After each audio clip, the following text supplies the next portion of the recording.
Hello everyone, it's me again, Geisha Dedra, back with another video, so thank you for tuning in. Today we are going to be answering the age-old question of why do you speak Japanese so well? When did you start learning Japanese? And how long have you been studying Japanese? So if you're interested in following my Japanese journey, then stay tuned and let's take a trip down memory lane. This starts at 9 years old. So at 9 years old, I watched my first ever anime, which happened to be Sailor Moon. So I had no exposure of Japan prior. All I saw were there was these really cute girls on TV and they were from Japan and I wanted to be like them. And in anime, there are lots of different notes of culture and language like sprinkled in, even in the English dubs. So I truly accredit 9 years old as my start. Now we're at 11 years old. What I realized at 11 years old was the newest, freshest, most recent anime were all in Japanese, and some of them didn't even have subtitles on them yet. So this is when I decided to officially begin learning Japanese. So I bought my first Japanese phrase book. It was really simple. I also meet my first Japanese friend. So this is also the age when I move from Sacramento to the Bay Area, and one of the girls in my class is Japanese. And hi Natsuki, if you're watching. This was a friendship that really skyrocketed my interest in Japan because not only was she a first generation American, she was my age in my class, and we actually had a lot of other things in common. We were both on the same tennis team, we both ended up having the same teachers, we both took honors. So it was just really nice. It was really nice meeting this friend because I would have her as a friend for a really long time. We're still Facebook friends now, but the beginning of this friendship really did help get me even better into Japanese. 13 years old is the first time I meet people my age directly from Japan via a middle school student exchange. So we had some students from Japan come to our school. They stayed for a week, and I remember meeting them and being like, oh my gosh, like their Japanese is so good. Obviously they're Japanese. I remember so vividly sitting in my class, and on the intercom, they made a welcome to the students who were visiting, and it was all in Japanese, and I was just so dumbfounded. I literally couldn't understand a word that they were saying. And at this point, I thought I was doing pretty good. So it really did give me that reality check I needed. I ended up meeting with some of them one-on-one, and it was really cool, but the language barrier definitely was an issue. So I really felt the fuel filled my tank at this time, and it really helped me set my sights on a tangible goal of wanting to be able to communicate with them whenever I met with them again. Now we fast forward to high school. I am a sophomore, and my friends and I start the Otaku Club, which is like the anime and Japanese culture club. So we meet once a week. I end up being the president. They used to call me the Obama of the Otaku Club. He also happened to be in office at that time, so it worked out. But for sophomore year to senior year, I was the president. We talk about anime. I teach them a little bit about Japanese language. This was my first like real taste of leadership, and it came with its trials and all, but I still really liked being in community with other people who are interested in the same thing. I used to have this really big truck. It was like a Ford Explorer, and I would pack all of the members in there, and we would drive to San Francisco and spend a day in Japantown, and we did a yearly Japantown trip unfailingly every year. And I just remember just being in the driver's seat and everyone's packed in the back and we're just having a whole moment. It was iconic. With that, we move on to 16 years old. This is the first time I ever go to Japan. So because I was very into my Japanese studies at this time, I was learning every single day. I was obsessed with getting better.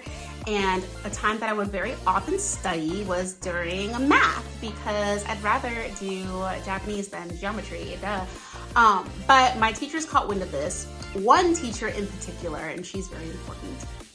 So my teacher caught wind of this, and she told me to meet with her after school one day. And I remember, like, I was like, oh, I'm in trouble now.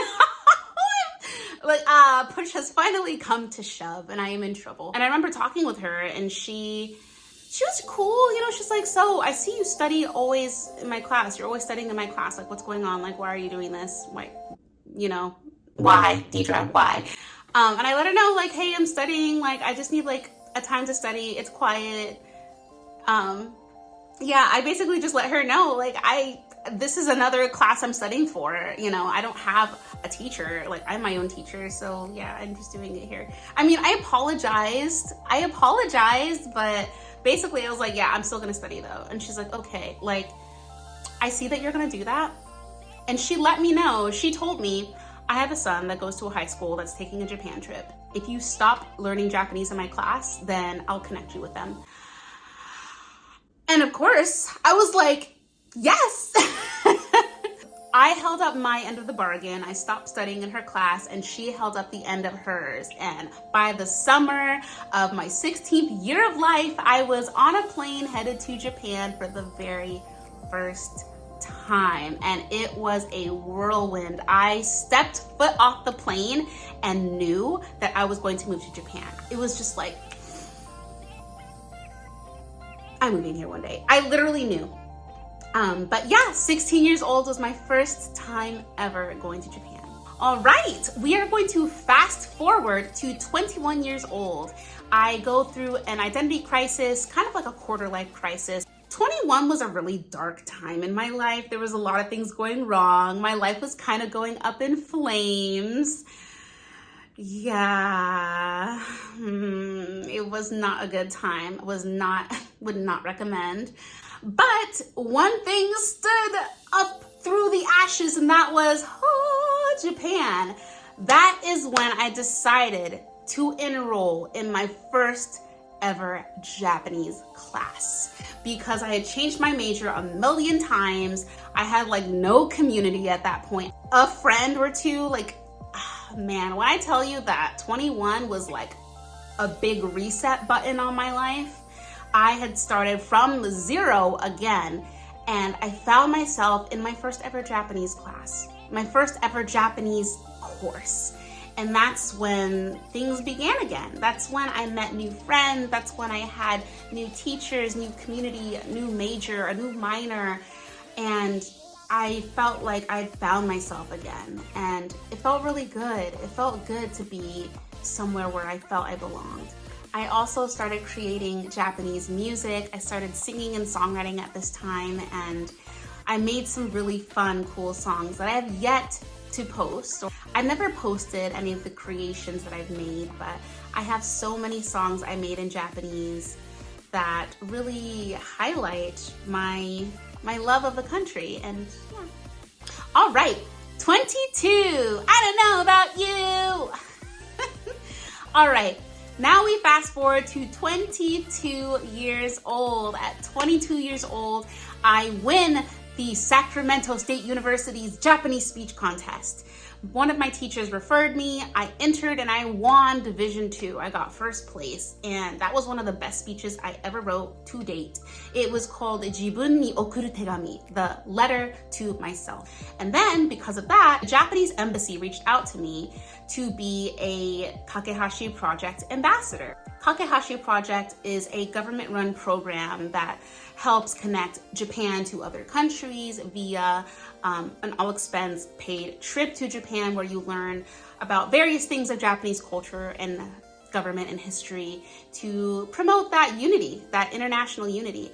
So I was an ambassador. I got, like I said, an all-expense paid trip to Japan. It was so much fun. This is also where I met Paida, because she came for the Pop Culture Awards. At the time, she was a pop culture ambassador and I was the speech contest ambassador, and we became instant friends, and it was just a really, really fun time. 22 is also when I start my YouTube channel. So this channel was born when I was 22 years old. Next, we move to 23. 23 years old, I had gotten an opportunity to come to Japan via the JET program. So of course I take that. So I'm coming to Japan. I also take the JLPT N3, the Japanese language proficiency test. I failed the first time, but I passed the next time. So that happened at 23 years old. Studying for the JLPT did give me a lot more legitimacy, like a lot more officialness when it came to studying. I wasn't just doing it for fun. I was doing it because I had an exam, and I felt I got a lot more serious at this time. I ended up taking another Japanese class. So in Japan, in the city I lived in Japan, there was a free Japanese language study program for foreigners. So yeah, I took another Japanese language class at this time and I passed the JLPT N3. And to this day, I am JLPT N3 certified and I plan on taking N2 sometime in the near future. Moving on to 24 years old, I moved to Tokyo and have a very, very short stay. It was also a little bit rough for me, and I say that as an understatement. It was a tough time, but I did learn a lot about myself. I reprioritized my life at that time, and this is also the year I moved back to the US. So I was in Tokyo for like 3 months and then came back to the US. And there I stayed. 25 years old, I get hired as a legal assistant at a Japanese law firm, where there's many adventures on this channel about my time at the law firm, but this was my first time being introduced to business Japanese, like business Japanese that other Japanese people use with other Japanese people. It was a whole new level of the language that I had never been exposed to. 26 years old, I get connected with a Japanese school to be a virtual ALT or assistant language teacher at Ono English School. Yeah, I start working part-time as an English teacher in Japan via Zoom, which was really cool. I don't do it as much these days, but I used to do it a lot, starting at 26 years old. Moving onwards to 27. 27 years old is when I get my big break in Japanese entertainment, where I am a reporter for Discovering the World's Mysteries, Sekai Fushigi Hakken. And this is hands down my greatest accomplishment in my lifetime, because it had been a goal for so long to be an actress, to be on Japanese TV, to be a Japanese star. I'm a star! Please, I'm a star! I always felt that. I always felt like I was this unrecognized talent, and I was like, I'm gonna get my big break. I'm gonna keep pushing, and this is the day I finally got the breakthrough. So I did the thing, I got paid the monies, I got the recognition. My friends in Japan were like, Dedra, you're on TV. I was like, ah! It was emotional. It was so, it was just such a time. Like, it was all that long ago. It was literally last year. But nonetheless, it was a really big moment for me and I absolutely loved it. Huge thing on my resume to this day. And then that brings us to this day. 28 years old, I don't have much going on in the Japanese department. I'm maintaining my Japanese. I watch dramas from time to time. I may or may not have another business venture coming up very soon. Of course, we have an obligatory Japanese speaking session. じゃあ始めましょう。皆さん、どうでしょうか？いかがでしょうか？それは私の日本語の勉強する旅でしたね。よければこの動画をライクしてくれてね。それからこんな動画が好きな人はsubscribeしてくれてね。それが YouTube ファミリーに入りましょう。じゃあ、それから何でしょう。本当に日本語を翻訳するのが本当大変。迷惑です。迷惑となります。あんまり好きじゃないけど、みんなのために何でもできる。じゃあ、それで以上かな。じゃじゃじゃん。All right, guys, thank you so much for tuning into this video. If you like this video, then like it so I can see that you do. And if you want to see more, hit subscribe and join the YouTube fam. I'll see you guys in the next one. Bye.